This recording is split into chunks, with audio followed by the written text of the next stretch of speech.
Pastor Rosinei Marcos, o ex-maconhinha, resgatado do submundo das drogas e do crime para uma vida nova. Um testemunho de milagres. Eu quero saudar a todos com a paz do Senhor e quero ler neste momento o versículo bíblico que se encontra aos Romanos, capítulo 8, versículo 1, que nos diz assim: portanto agora nenhuma condenação há para os que estão em Cristo Jesus, que não anda segundo a carne, mas segundo o Espírito.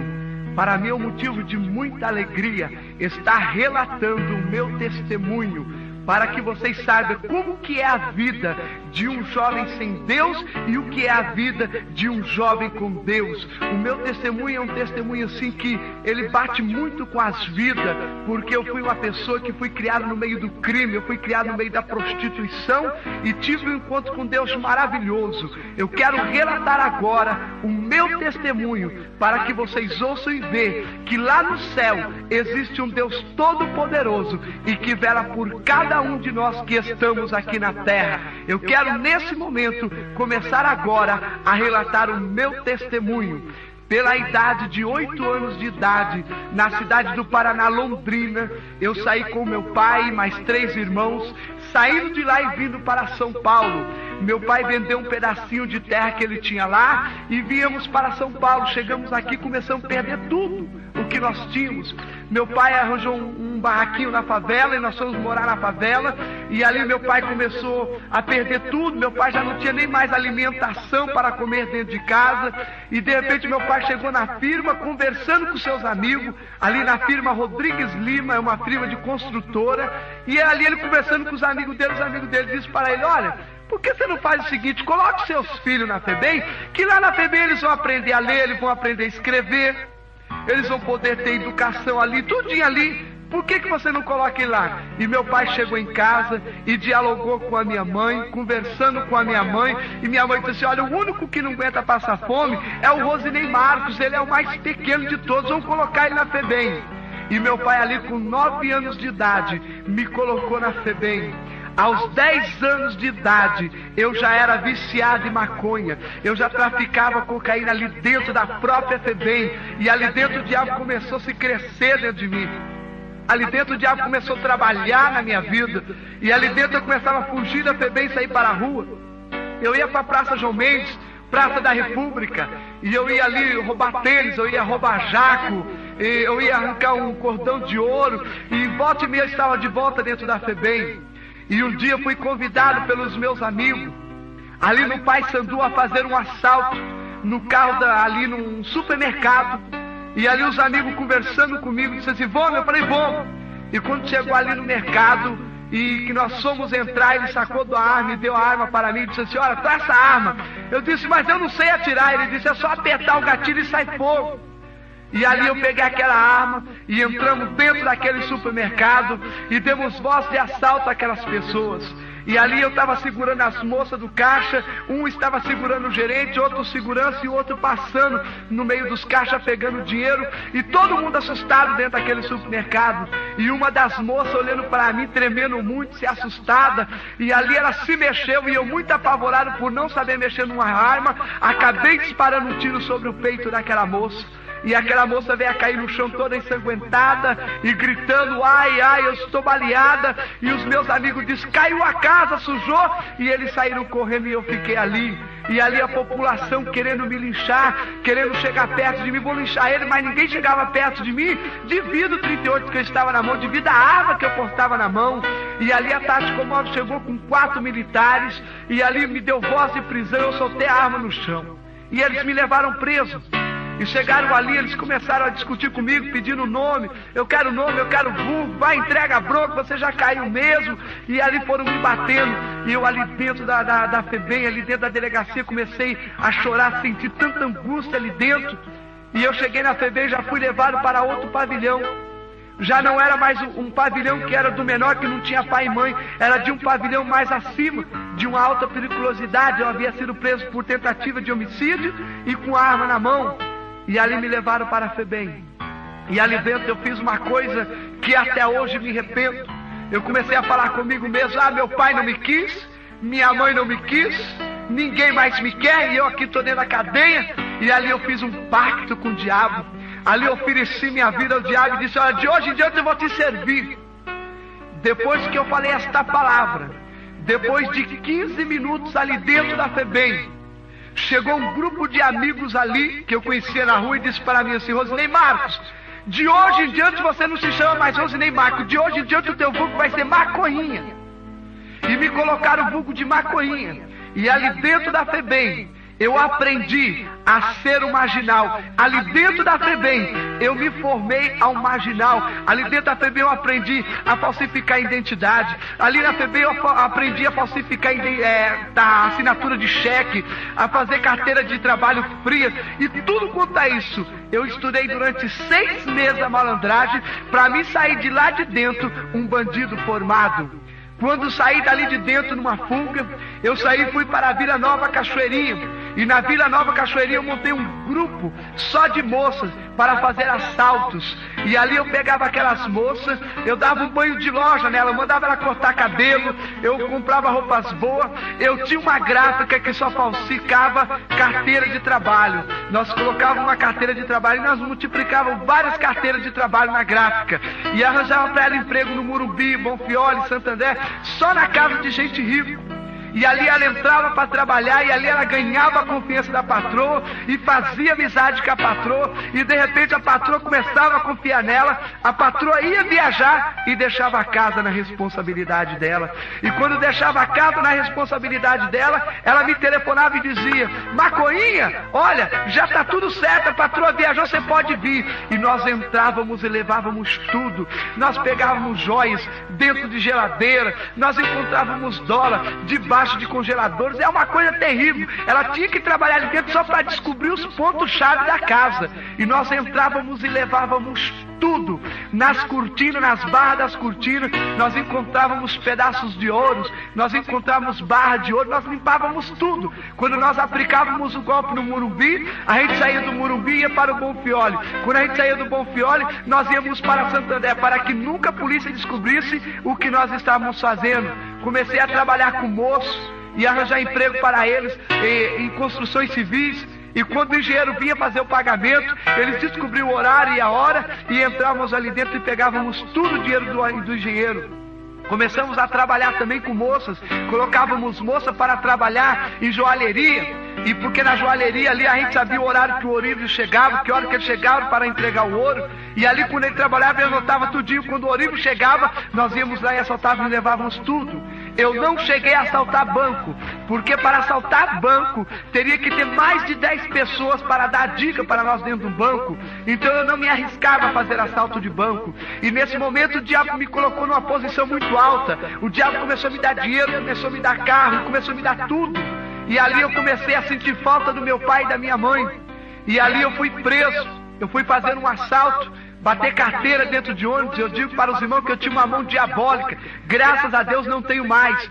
E ali eu fui fazer um assalto. E não tinha nada para a gente fazer naquele dia. Eu disse: vamos bater carteira. A gente vai pegar o ônibus da CMTC aí, vamos entrar e vamos bater carteira. E nós entramos dentro do ônibus, eu mais um amigo. E ali tinha uma senhora para ser assaltada. E eu olhei para aquela senhora e comecei a virar: não vou assaltar ela não. Eu olhei para o tiozinho, tinha um senhor de idade, eu vou assaltar o tiozinho. Mas eu olhei que ele era muito forte. Eu estava sem um cobertor é sem uma arma. E eu falei assim: eu vou pegar, não vou assaltar ele não, eu vou pegar a tia mesmo. E coloquei uma gilete nas minhas mãos e bati na bolsa dela e abri a bolsa dela e estava tirando todos os documentos dela. E aquele senhor que eu ia assaltar, ele era um militar, mas ele era um militar apaisano, ele estava ali sem farda. E quando ele viu aquilo, ele sacou da arma, colocou na minha cabeça, e ali falou: você está em cana. E eu gritando com ele, discutindo com ele, porque a lei dos direitos humanos me defendia o menor nessa época, como defende até hoje. E eu ali batalhando: não, porque você não pode gritar comigo, se eu for na presença do juiz, eu vou te encarqueirar. E ali chamaram a tática móvel, me levaram preso de volta para a FEBEM. Chegando na FEBEM, era a Dona Maria Bienal. Na FEBEM eu estava em casa, eu conhecia quase todo mundo, era todos cheiradores de cola. Quantas vezes nós não íamos comer comida de lixo? Quantas vezes o diabo nos dava tudo e de repente nós não tínhamos nada, porque nós tínhamos que ir para a porta de restaurante comer comida de lixo. É o que o diabo faz com o ser humano sem Deus. Quando a gente está sem Deus, é o que o diabo pega, ele pega e joga lá embaixo a gente, e depois ele sobe lá em cima. dizendo, ó, a semelhança de Deus jogada lá embaixo. Mas ele esquece que Jesus Cristo morreu na cruz do Calvário por nós. E ali o diabo fazendo tudo aquilo, eu conhecia a galera, que era chamada a galera do mal, e entrando ali dentro, a Dona Maria Bienal era presidente da FEBEM nessa época, e ela estava fazendo revista no presídio. E ali eu sabia que se eu pegasse aquela mulher, eu ia descobrir onde que o meu pai e minha mãe estavam morando. E quebrei uma colher e fiz uma faca para mim, alisando ela no chão. E quando a Dona Maria Bienal entrou dentro da FEBEM, eu grudei ela por ali e disse, a senhora está pega, e começamos a fazer uma rebelião dentro da FEBEM. E eu disse, Dona Maria Bienal, eu quero saber aonde que meu pai e minha mãe estão morando agora. E levou ela para a secretaria. Chegando na secretaria, ali todo mundo assustado, eu segurando ela como um refém, e os meus amigos já tudo ali, e nós tínhamos ali moleques de 12 a 13 anos que são chamados pilotos de ladrão, que são moleques de 12 a 13 anos que são instruídos a fazer qualquer tipo de pilotagem. São meninos que são instruídos a sair de primeira, de segunda, da cavalo de pau. São moleques que nós treinamos para ser chamados pilotos de ladrão. E ali nós tínhamos aqueles meninos, e nós pegamos a Dona Maria Bienal, eu peguei os documentos aonde que provava que meu pai e minha mãe estavam morando. Meu pai e minha mãe estavam morando no município do Imbu, no Santa Teresa. Saímos dali fugindo, abandonamos a Dona Maria Bienal no Paissandu, e fugimos dali e fomos parar no município do Imbu. Quando cheguei ali no município do Imbu, que eu fui procurar onde que meu pai e minha mãe estavam morando, eu cheguei naquele lugar, naquele barraco, vi a minha mãe, vi os meus irmãos, e vi o meu pai naquela miséria, ele sem nada. E cheguei com meu pai e falei, pai, o senhor me colocou na FEBEM, e hoje eu estou trabalhando, eu estou numa firma boa, e eu tenho dinheiro aí, eu vou pegar esse dinheiro e vou dar para o senhor. E ali fui até a Vila Nova Cachoeirinha, catei o dinheiro que estava comigo, catei uma quantia X, e entreguei na mão do meu pai, pensando que nós íamos sair daquela vida, daquela miséria. Mas foi tudo ao contrário. O diabo começou a lançar na minha mente, a sua mãe não vai poder trabalhar, o seu pai não vai poder trabalhar, quem vai dar emprego para a sua família? E o diabo lançou na minha mente, lança o seu pai, lança a sua mãe na vida do crime. E eu peguei, lancei minha mãe, lancei o meu pai na vida do crime, abandonei a minha quadrilha na Vila Nova Cachoeirinha e vim para aqui em São Paulo, ali no Imbu, e comecei a trabalhar com meus familiares. E agora comecei a sair de dentro do Brasil e ir para o Chile e Bolívia. E eu começava a sair do Chile e Bolívia a trazer a cocaína para dentro do Brasil. E comecei a passar a cocaína aqui dentro. E de repente comecei a lançar todos os meus familiares na vida do crime. Tudo que eu aprendi eu comecei a passar para eles. E dali a pouco começamos a ver, nós estávamos lá em cima. Nós morávamos no município do Imbu, e os meus vizinhos tudo olhavam para nós e diziam, nossa, que moços bonitos. Chegava para minha mãe e dizia, nossa, que moço bonito, que seus filhos são tão educados. Mal sabia eles que dentro da minha casa era verdadeiramente o diabo que reinava. Eu espanqueava minha mãe, eu espanqueava meu pai, eu dizia, você tem que viver debaixo do meu pé. E tudo que eu mandava eles fazer, eles tinham que fazer. Era verdadeiramente uma vida de aparência, porque dentro deles, dentro de nós, era uma vida diabólica, era uma vida sem paz, uma vida sem alegria. Nós não tínhamos comunicação, era um agredindo o outro. Eu agredindo meu pai me agredindo. Surgiu um convite, vamos fazer um assalto no carro da Souza Cruz. E eu disse para o meu irmão, ele tem o nome de vulgo, Diabo Loiro. E eu disse, ó, Diabo Loiro, eu não vou nesse assalto não, porque deve ter algum investigador, deve ter algum militar, e se eu for e a casa cair, você sabe que quem mexe com cocaína, a Polícia Federal entra, e não vai dar certo não. E ali meu pai conversando, dialogando, eu falei, eu não vou nesse assalto. Mas o meu irmão, por nome de vulgo, Diabo Loiro, disse, eu vou. E ele foi nesse assalto. E quando ele chegou nesse assalto, que eles pegaram o carro forte da Souza Cruz, que eles pegaram ali aquele dinheiro, que eles abriram o carro, era o triplo do dinheiro que tinha lá dentro. E a raiz da amargura agora, que era o dinheiro, começou a reinar dentro daqueles corações. Meu irmão pegou, alugou um carro aqui e foi embora para o Rio de Janeiro. E agora a quadrilha começou a se levantar contra o outro. O diabo colocou a gente lá em cima. E agora ele estava puxando o nosso tapete. Nós tínhamos tudo. E começou agora nós se encontrar, eu e os meus amigos. É o seguinte, se você não dividir o dia, nós vamos sentar o dedo em você, nós vamos armar a boca de laje para você, nós vamos te derrubar. E era uma gíria, era uma conversa diabólica. E eu e o Fernando e o Luiz, nós éramos 3 amigos, e nós fomos jogar snook no bar. E chegando ali no bar, eu estava ali dentro do bar, quando eu peguei o taco para jogar snook, o meu amigo, o Serginho, Era um amigo que sempre ia comigo em qualquer tipo de assalto, porque se a polícia me prendesse, ali eles poderiam fazer alguma coisa, ali ele poderia avisar meu pai, ele poderia avisar minha mãe. E naquele momento, aí eu estava dentro do bar, o sargento chegou e disse para mim: Macoinha, sai para fora que eu quero trocar ideia com você. Eu olhei para o Luiz e olhei para o Fernando, e num simples toque de abrir o meu jaco, eu estava dizendo para os meus amigos: olha, eu vou atirar no cara e vou sair correndo. E nesse momento, eu comecei a sair devagar de dentro do bar, e com uma arma na cintura, ali eu peguei, quando enfiei a mão dentro do jaco, para sacar a arma, para atirar nele, ele mais prudente do que eu, sacou da arma e deu um tiro nas minhas costas. E eu comecei a gritar: Luiz e Fernando, socorro, estou baleado. E ali começou a se travar um tiroteio, e eu disse para ele: ó, eles estão em 2, e nós em 3, vamos defablar eles 2 agora, detona eles. E começou a se travar um tiroteio. Mas para minha surpresa, do lado do bar que estava vendo aquele tiroteio, tinha um Opala, com mais 5 amigos meus, amigo que roubava comigo, amigo que traficava comigo, amigo que cheirava comigo, amigo que dormia e comia na minha casa, estava ali agora, também para dar fim na minha vida. Foi uma coisa tão diabólica que aconteceu naquele dia. Quando eu olhei para o Luiz, ele já tinha levado um tiro de calibre 12, e ele caiu morto no chão. O tiro pegou na sua cabeça que até os seus olhos saltaram para fora.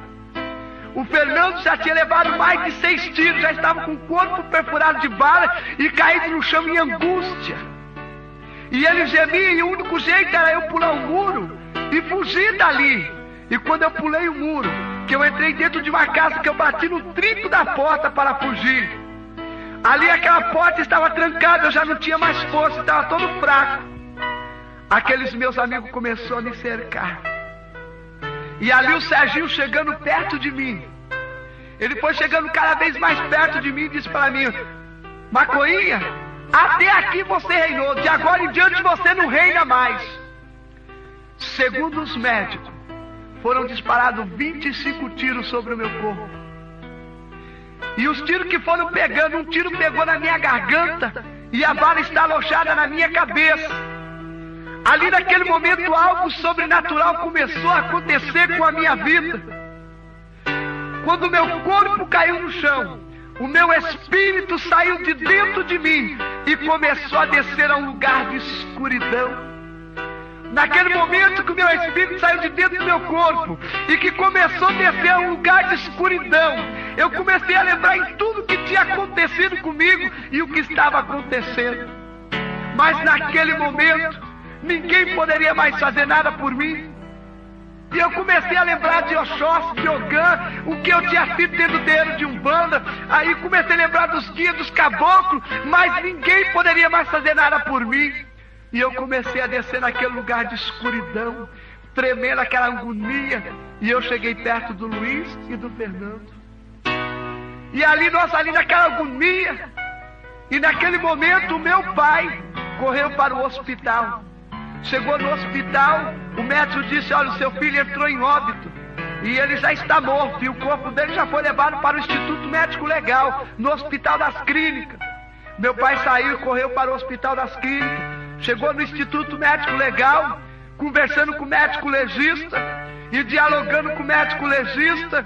O médico legista falou: o seu filho está aqui, eu vou mostrar o corpo do senhor para ele, mas o senhor não se assusta não. E entraram ali dentro e o médico pegou e mostrou meu corpo. Meu pai nem reconheceu como que estava o meu corpo, todo perfurado de bala. Meu pai chegou para o médico e disse: doutor, eu preciso fazer a autópsia do meu filho hoje ainda.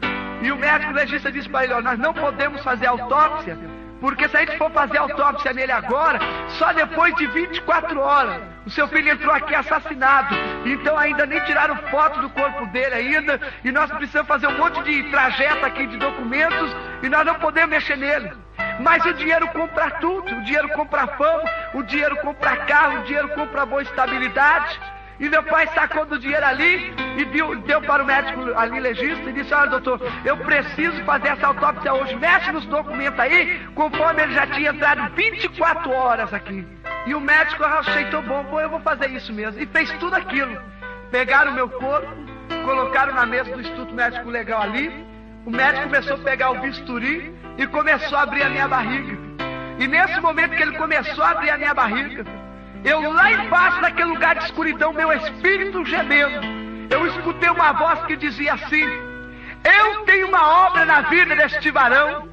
E naquele momento que eu escutei aquela voz, vinha descendo um ser celestial, um ser todo de branco. E naquele momento eu comecei a olhar para o Luiz e o Fernando. E o Luiz e o Fernando começaram a entrar para um lugar de escuridão, a qual eu não entrei. E naquele momento o anjo do Senhor chegou perto de mim e disse: varão, retorna para o teu corpo, mas não te preocupa de que maneira vai estar o teu corpo. Naquele momento que o meu espírito começou a voltar dentro do meu corpo, que começou a entrar dentro do meu corpo, ali eu comecei a sentir as dores do homem natural. Quando eu comecei a mexer a mão e comecei a abrir os olhos, os médicos já recalaram os olhos em cima de mim e disseram: calma aí, esse moço está morto, mas ele está vivo. E começaram a discutir. E na hora que eu abri os meus olhos, o médico legista estava com o meu estômago nas mãos. E ele assustado ali olhando para mim. O outro dizia: não, ele entrou aqui em óbito. O outro: não, ele poderia ter entrado em coma. E todo mundo começou a ficar assustado ali dentro do Instituto Médico Legal. E o meu estômago na mão ele soltou. E ali aquele susto, todo mundo agitado. Mas Deus, quando tem um plano na vida de uma pessoa, Ele sabe trabalhar. E ali dentro tinha um crente e tinha um senhor. E aquele senhor chegando perto de mim disse: moço, eu não sei para onde você vem e nem para onde você vai, mas eu quero te dizer uma coisa: você quer aceitar a Jesus? E eu disse: quero. E aceitei a Jesus. Naquele momento os médicos legistas começaram a chegar perto de mim, passar esparadrapo na minha barriga. E quando eu olhei para o chão, eu vi a minha perna caída. O médico legista chegou a chutar a minha perna para debaixo da máquina, para que eu não visse a minha perna. E ali começaram a passar esparadrapo e me levaram para o hospital ali encostado às clínicas e começaram a mexer em mim, mexe para lá, mexe para cá. Quando eu voltei daquele hospital, eu havia perdido as minhas duas pernas, perdido o meu estômago e a parte dos dentes meu superior, da parte de cima, eu perdi todos. Eu fui para o Hospital Einstein aqui no Morumbi, em São Paulo. O médico ali, tudo que ele pôde fazer, ele fez. E me colocaram um estômago artificial. E me colocaram esse estômago artificial e me colocaram numa cadeira de roda e disse para mim: olha, você nunca mais vai poder andar. Chegaram para o meu pai e disse para o meu pai: moço, o seu filho só tem 1 ano de vida. Ele tem a perna direita toda de ferro, ele tem a perna esquerda mecânica, o estômago dele é artificial. Qualquer hora dessa ele vai andar, vai cair e ele vai perder o estômago, vai entrar sangue no pulmão, ele pode morrer a qualquer momento. Ele não tem nem 1 ano de vida. O estômago que colocamos nele é um estômago para fazer estudo. Ele está como cobaia. E meu pai pegou eu ali naquele hospital, me levou para casa. Chegando em casa, a primeira coisa que ele fez foi comprar uma arma 38, um calibre 38, e me deu de presente. E eu peguei aquela arma e guardei, coloquei debaixo da minha cadeira de roda. Mas Deus, quando tem um plano na vida da pessoa, Ele não se esquece de jeito nenhum. E eu ainda viciado em cocaína, eu ainda viciado na maconha, Deus não havia esquecido de mim ainda. Uma irmã por nome de Edevalda conversou com a minha mãe e perguntou para a minha mãe se ela podia me visitar. E ela foi me visitar naquele dia. E aquela irmã Edevalda, ela chegou a conversar comigo. E ela entrando dentro de casa, ela abriu a palavra do Senhor que saiu em Samuel, quando Ana conversava com o Senhor, que o Senhor é aquele que enriquece, o Senhor é aquele que empobrece, o Senhor é aquele que faz descer a sepultura, mas o Senhor é aquele que faz surgir da sepultura. E eu comecei a falar: isso aconteceu comigo. E de repente aquela mulher, tomada pelo poder do Espírito Santo de Deus, começou a contar toda a minha vida. E começou a contar tudo o que havia falado. E ela olhou para mim e disse: moço, os médicos te dão 1 ano de vida, mas o meu Deus só te dá 3 meses de vida. E ela começou a conversar comigo. E naquele momento ela perguntou para mim assim: você quer aceitar a Jesus? Naquele momento que ela fez a pergunta para mim, que eu queria aceitar Jesus, o diabo começou a entrar dentro da minha mente e a dizer para mim: pega esta arma e atira nela. Pega esta arma que está na sua cadeira de roda e atira nela. E naquele momento, o diabo trabalhando na minha vida, aquela mulher, ela pegou aquela Bíblia dela, que estava na mão dela, fitando os olhos em mim, e disse assim: moço, a tua arma não é mais poderosa do que a minha, e me mostrou a palavra do Senhor. Naquele momento eu caí no chão, em legiões e legiões de demônio, e ali, quando eu caí me arrebentando todinho, depois de 1h30 que eu voltei em si, eu olhei para mim todo machucado. Eu falei: nossa, irmã, precisou a senhora bater em mim? Ela disse: não, irmão, olha, nesse momento o diabo te pegou, você caiu no chão, em legiões de demônio, mas hoje Jesus Cristo de Nazaré, Ele te libertou. Hoje você está liberto em nome de Jesus. E naquele momento foi aquela coisa, aquela alegria maravilhosa, e ali aquele trabalhar de Deus muito bonito, minha família tudo contente, tudo alegre. Me pegaram e começaram a me levar para a igreja. Eu comecei a entrar na igreja, todo mundo me conhecia ali no bairro onde eu aceitei Jesus, e ali todo mundo me conhecia. Eu ia para a igreja, e quando eu entrava dentro da igreja, na cadeira de rodas, todo mundo olhava para mim. Tinha algumas crianças que chegavam até a dizer: ele parece um extraterrestre. Eu era feio, magro, racrítico, meus nervos já estavam todos atrofiando, perna mecânica, a perna direita toda com ferro, aquela coisa diabólica todo no meu corpo, aquela coisa terrível, todo torto. E ali comecei a ficar uns dias congregando na igreja, e o meu pastor chegou para mim e disse assim: irmão Rosinei Marcos, olha, você chega aqui dentro da igreja, todo mundo ri, todo mundo fala de você, mas olha, eu quero fazer uma coisa para você. Eu vou fazer o seguinte: vou colocar 1 mês a igreja em oração e jejum. Ou Deus te recolhe, ou Deus te faz uma grande obra e faz você andar. E colocou a igreja 1 mês de oração e jejum. Com 15 dias eu sou levado ao tanque batismal, ao batismo nas águas. Quem me batizou foi o pastor Firmos, do ministério do pastor João Galdino de Lima, do ministério de Santa Amaro. E quando eu cheguei ali dentro da igreja, o pastor Firmo saiu do tanque batismal, me pegando na cadeira de roda, me pegando no colo.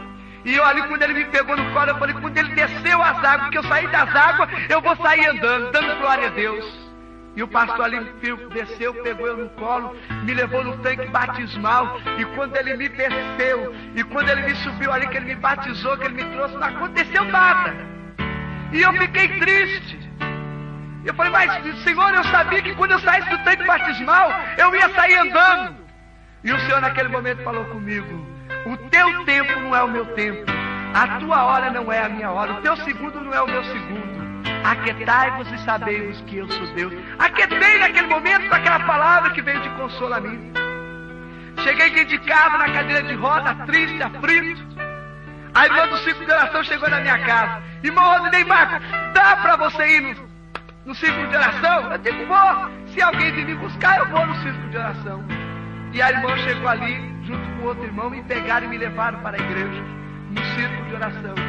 Naquele momento que eu chegava no círculo de oração, que colocaram a minha cadeira de roda dentro do círculo de oração, Deus tomou uma irmã em profecia, e ela começou a falar em língua estranha, e de repente Deus começou a usar aquela irmã, e aquela irmã me transmitia um recado e dizia para mim assim: varão, te trouxe hoje aqui para que tu saiba que eu sou Deus. Vou eu te tirar desta cadeira de roda, vou eu fazer uma grande obra na tua vida, mas vou eu pedir para tu fazer algo para mim, e tu vai dizer assim: não vou fazer, mas querendo ou não, tu irás fazer. E cessou-se a profecia. Eu não sabia o que era profecia, eu não conhecia o que era profecia, mas naquele momento eu sentia Deus falando comigo. Naquele momento, colocaram mais para dentro a minha cadeira de roda, e ali aquele ciclo de oração, uma movimentação do Espírito Santo, a coisa mais linda, mais gloriosa. E de repente, igual lá na porta da Formosa: não tenho prata, não tenho ouro, mas o que tenho te dou, em nome de Jesus Cristo, levanta e anda.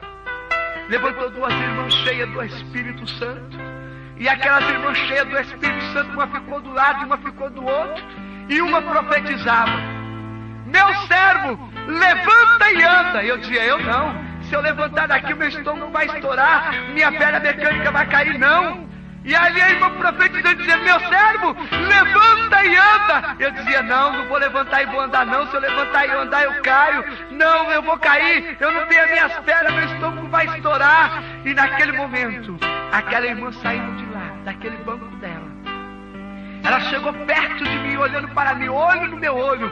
E ela dizia para mim assim: jovem, não sou eu que estou te mandando andar, mas é o Espírito Santo de Deus. Levanta e anda em nome de Jesus. Eu comecei a levantar naquela cadeira de roda. Aí eu comecei a andar. E eu comecei: glória a Deus, aleluia, glória a Deus, aleluia. E comecei a andar. E naquele momento eu recebi o batismo com o Espírito Santo. E comecei a falar em outras línguas. O círculo de oração que ia acabar cedo, ele foi acabar logo mais depois de 4 horas da tarde. E a movimentação do Espírito Santo era grande. Eu andando, perna mecânica. Nunca fiz fisioterapia para andar de perna mecânica. Eu nunca fiz fisioterapia para andar com a minha perna, que ela tem platina e tem ferro. E eu comecei a andar, o meu estômago, tudo que eu comia era comida batida no liquidificador. E ali aquele estômago eu comecei a sentir tudo normal. As forças, aquela coisa linda que começou a acontecer comigo. Acabou o culto, eu fui para minha casa. Quando eu cheguei na minha casa, andando, meu pai rindo, minha mãe rindo, todo mundo alegre, todo mundo contente, a coisa mais maravilhosa. 2 anos dentro da igreja, trabalhando para o Senhor, indo de um canto para o outro. Com 2 anos que eu estava dentro da igreja, eu estava cantando no grupo de mocidade. Deus usou uma irmã e disse: meu servo, é chegada a hora de tu se entregar à lei dos homens. Tu deve a lei dos homens, tu tem que se entregar.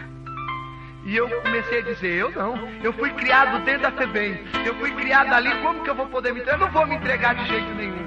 E não me entreguei.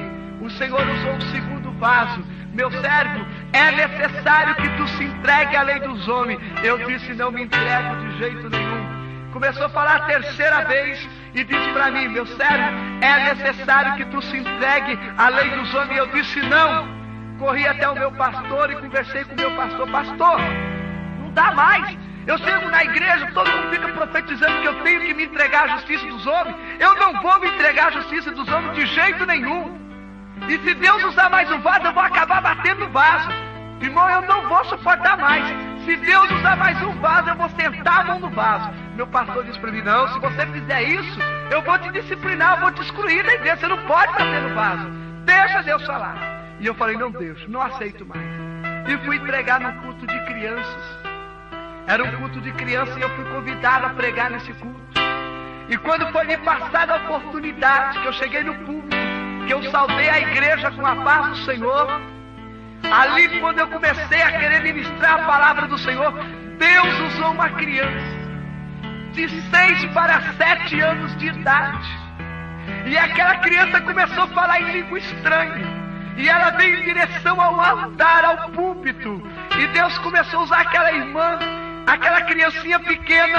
E aquela criança começou a pular, começou a glorificar o nome do Senhor. Deus tomou a boca dela e profecia e disse para mim: jovem, tu não disse que ia bater no 4º vaso? Bata neste vaso agora. Naquele momento eu comecei a abaixar a minha cabeça, a curvar e a chorar. E ela dizia: hoje se entrega a lei dos homens, ou tu vai descer à sepultura.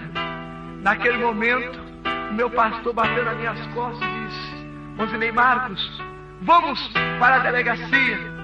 E eu não podia contar para o meu pai que eu estava indo para a delegacia, porque se meu pai soubesse disso, ia dar problema sério, problema grande, e ia dar muito problema. E eu não podia contar para o meu pai que eu estava indo para a delegacia. Mas ouvindo a voz de Deus, eu fui. E chegando na delegacia, conversando com o delegado ali, conversando, perguntou meu nome. Eu disse: meu nome é Rosinei Marcos. Ele perguntou o que havia feito, eu comecei a contar. Ele perguntou: você tinha algum vulgo? Eu falei: tinha. Qual era o seu vulgo? Meu vulgo era maconhinha. Eu tinha 2 vulgos, maconhinha e perninha. E ali ele começou: calma aí, mas o maconhinha morreu. Eu disse: olha, o maconhinha morreu, mas o Rosinei Marcos ressuscitou com Cristo. Na hora que eu disse aquela palavra, aquele delegado, ele ficou irado com aquela palavra, chamou 2 militares na cela, me algemaram e me levaram preso. E eu fui levado para a cadeia. Cheguei na cadeia, comecei a chorar. Deus usou uma irmã em profecia e disse assim para mim: meu servo, eu tenho um plano contigo dentro da cadeia somente de 1 ano. Eu quero você dentro da cadeia somente 1 ano. Eu fui levado para a Praça João Mendes. E ali, perante o fórum, perante um juiz e um júri popular, me condenaram a 3 anos e 8 meses de cadeia. E eu comecei a lutar: mas Senhor, tu disse 1 ano, e agora eu sou condenado a 3 anos e 8 meses, eu não aceito isso, não aceito de jeito nenhum. E comecei a não aceitar. E fui levado para a casa de detenção no Pavilhão 9, aqui em Santana. E quando eu entrei no Pavilhão 9, eu já não era mais o velho homem, eu era um novo homem. E ali os presos já começaram a me bater, a me espanquear, não poderia ser mais o velho homem. Quando eu ia agir, o Espírito Santo brandava: porventura é esse o velho homem ou o novo homem? E por eu pregar o evangelho ali dentro, aquele povo ficar virado comigo, e 2 militares ali, não suportando a minha presença, não suportando o que eu falava, eles pegaram, me algemaram e me levaram lá para baixo. Chegaram dentro de uma cela, me algemaram e perguntaram para mim: qual é o dedo que você mais atirava? Eu disse: eu atirava com os 2, eu atirava tanto com a mão direita como com a esquerda. E ali ele pegando um alicate, ele disse assim: olha, eu vou arrancar essas 2 unhas para você saber o que é dar um tiro numa pessoa. E começou a falar tantas coisas, e eu comecei a me assustar e a gritar: Senhor, ele vai arrancar minha unha, e agora? E quando ele pegou o alicate para arrancar minha unha, o Espírito Santo de Deus disse para mim: tu não vai sentir dor nenhuma. Ele pegou a primeira unha e arrancou, ele pegou a segunda unha e arrancou, e ali o sangue desceu na minha mão, e ele começou a ficar assustado e olhando para mim. Ele disse: moço, você tem pacto com o diabo? Eu disse: não, o meu pacto é com Jesus Cristo de Nazaré, é com o Senhor do Senhor, com o Rei dos Reis. E quando eu disse aquela palavra, eles se assustaram e saíram correndo e me deixaram ali. Depois outros militares vieram, me tiraram dali e me levaram para a cela. E eu comecei a chorar: Senhor, 4 meses aqui dentro, sendo espanqueado, chorando, com as minhas unhas arrancadas. E agora, Senhor, o que eu vou fazer? Me tira daqui! Com 4 meses que eu estava na casa de detenção, chegou um documento que eu deveria voltar para o município do Imbu e cumprir meu restante de pena ali dentro no presídio do Imbu. E tiraram eu da casa de detenção e me levaram para o município do Imbu. Ali, com 4 meses que eu fui transferido, eu fui para o presídio do município do Imbu. Cheguei no município do Imbu, 4, 5, 6, 7, 8, 9, 10, 11 meses. Estou dentro do presídio do Imbu com 11 meses, cantando aquele hino. Era um pecador, andava sem Jesus, não tinha esperança nem divina luz. E cantando aquele hino ali, pregando, tinha pregado o evangelho, entrou 2 militares. E aqueles militares entraram e abriram a porta, houve aquele barulho, crac, crac, que abriram. E ali os 2 militares iam trazendo. E no meio daqueles militares estava o Serginho, o jovem que havia dado o primeiro tiro em mim, que disse assim: até aqui você reinou, de agora em diante você não reina mais. E quando ele entrou com os militares, que o militar jogou ele dentro do presídio, que ele olhou para mim e disse assim: Macoinha, eu te matei. Eu falei: você matou o Macoinha, faz o Rosinei a nova criatura com Jesus Cristo. E ali começou aquele pânico dentro do presídio. Eu tinha que dormir de dia para ficar a noite toda acordado, porque não sabia o que ia acontecer. E começou a aparecer os rumores ali dentro: vai haver uma rebelião, o Serginho está montando uma rebelião. E eu comecei: Senhor, e agora o que vai acontecer? E comecei a interceder. Mas quando o carcereiro entrou para dar alimentação para nós, para dar o café da manhã, o Serginho grudou sobre ele, um pegou o militar, 2 armas que estavam ali, uma do carcereiro e outra do militar, e começou a se fazer uma grande rebelião dentro do presídio. E começou a anunciar do lado de fora pelas rádios: está havendo uma grande rebelião no presídio do município do Imbu. E as irmãs do círculo de oração que me conhecia, elas começaram a lembrar de mim: olha, o irmão Rosinei Marcos está preso lá dentro. E começaram a orar por mim, começaram a interceder por mim. Naquele momento começou a se trazer um tiroteio dentro do presídio. Chegou os comandantes, chegou os tenentes e disse: olha, entra e mata todo mundo que está aí dentro. E naquele momento eu coloquei a minha cara no chão e disse: Senhor, eu era rebelde, mas hoje não sou mais. E naquele momento o Senhor disse para mim: fica-te de pé e fala para o Serginho que eu amo ele. E quando eu ia ficando de pé para falar para o Serginho que eu amava ele, um tiro foi disparado. e pegado perto da minha espinha, chegando a abalar a minha espinha. E eu caí no chão e disse: Senhor, por que isso? Senhor, já levei tantos tiros, por que mais um? E caí no chão chorando. E ali naquele momento o Senhor disse para mim: conheço eu o teu coração e sei que tu prega a minha palavra, mas dentro do teu coração há ódio por essa vida que está aqui dentro. Quantas vezes tu pregou a minha palavra, quantas vezes tu orou pelo enfermo, quantas vezes tu entregou mensagem, mas dentro do teu coração há ódio. E eu permiti isso para que verdadeiramente tu saiba que eu sou aquele que prova aquele que eu amo. E ali naquele momento eu disse: Senhor, e agora o que hei de fazer? Senhor, como que irei fazer? O Senhor falou para mim: levanta-te agora e fala para o Serginho que eu amo ele. Eu disse: Senhor, eu não tenho capacidade, eu estou sangrando, eu estou fraco, eu não tenho condição. Uma mão que eu nunca vi, mas que a senti pelo Espírito. Aquela mão entrou por debaixo de mim e me colocando em pé, frente a frente com o Serginho. E eu disse ali para ele: Serginho, Deus te ama e Ele tem um plano de salvação na sua vida. Naquele momento um tiro é disparado e o tiro pega na sua cabeça e o sangue começa a escorrer pelo seu rosto. E ele levanta a mão e ele diz para mim: Rosinei, eu aceito a Jesus Cristo como meu Salvador. Naquele momento eu levantei a minha mão e disse: Senhor, escreve o nome do Serginho no livro da vida. Nesse momento eu caí de um lado e ele caiu do outro. Eu fui acordar no Hospital Piratininga aqui em São Paulo.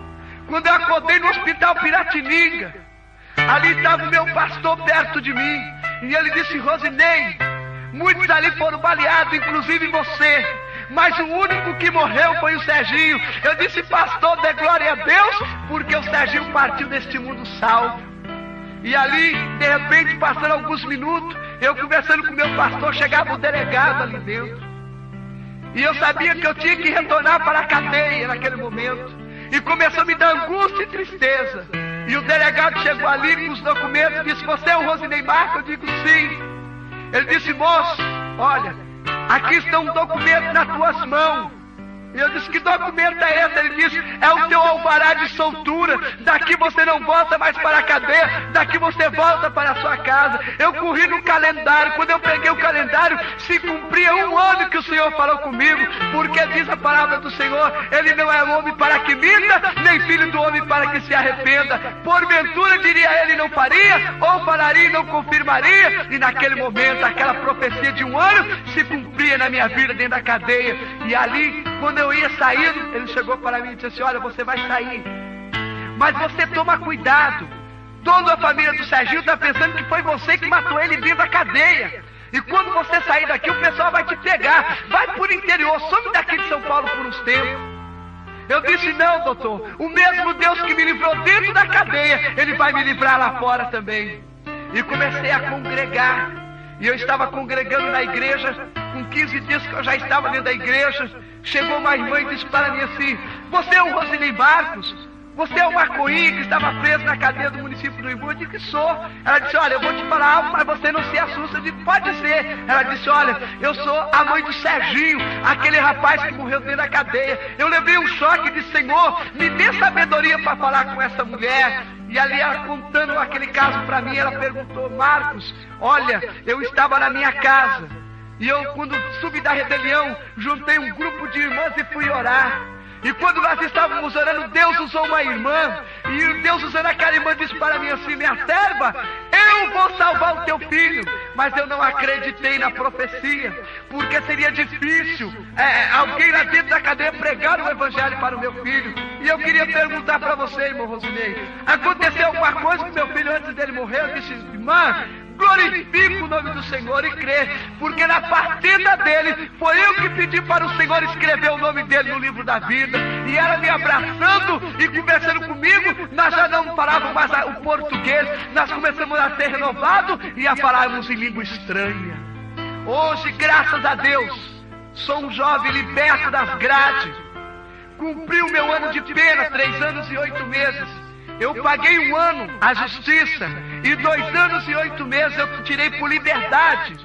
E eu fiquei todo mês indo na justiça e pagando. Hoje, em 95, eu já não devo mais nada à justiça desse país. Hoje, graças a Deus, sou um jovem livre.